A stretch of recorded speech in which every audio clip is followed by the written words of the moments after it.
Lufta kundër kultivimit të kanabisit mbetet një nga sfidat kryesore, kështu tha drejtori i policisë së Shkodrës Gentian Berberi teksa bëri një përmbledhje të goditjeve ndaj veprimtarive kriminale, si dhe njoftoi masa të përforcuara për sezonin turistik. Berberi u ndale edhe te ngjarja e Velipojës, që çoi në pezullimin e shefit të komisariatit dhe 2 efektivëve. Shqetësim mbetet edhe siguria rrugore. Gjatë muajit maj janë evidentuar 35 raste të drejtimit të parregullt të mjeteve, ndërsa 10 drejtues automjetesh janë arrestuar.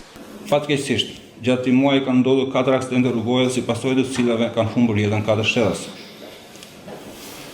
Problematik gjatë kësaj periudhe kanë qenë siguria rrugore, për garantimin e së cilës gjatë muajit maj janë evidentuar 35 raste të drejtimit të mjeteve në mënyrë të parregullt, ose 10 më shumë se muajin e kaluar.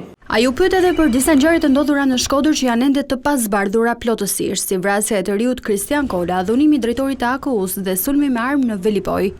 Vrasja e Kristian Kolës është një ngjarje që ka ndodhur vitin e kaluar, është një ngjarje e rëndë, një ngjarje tepër e vështirë.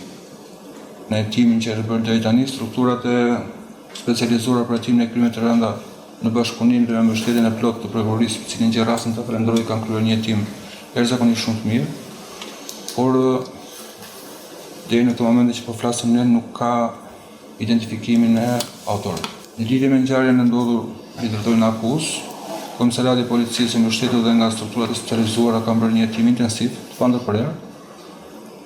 Kanë identifikuar një nga personat që ka marrë pjesë në atë ngjarje të shëmtuar. Nga ana tjetër, drejtori i kufirit dhe migracionit të Shkodrës, Agim Basha, tha se me nisjen e sezonit veror janë shtuar masat në pikat kufitare dhe zona turistike. Spari kemi shtuar 2 poste të reja pune, një në pikën e kalimit kufitar të Muriqanit dhe një në pikën e kalimit kufitar të Hanit Hotit, që janë dhe pikat me frekuentim më të lartë qoftë të personave, ashtu edhe të mjeteve. Gjithashtu kemi rritur shpejtësinë e sistemeve dhe kemi rinovuar teknologjinë me qëllim që të përshpejtojmë kohën e përpunimit të shtetasve, njëkohësisht dhe të rrisim sigurinë. Vëmendje veçantë po i kushtohet sigurisë në plazhin e Velipojës, ku monitorimi kryhet nga patrulla ujore dhe dron.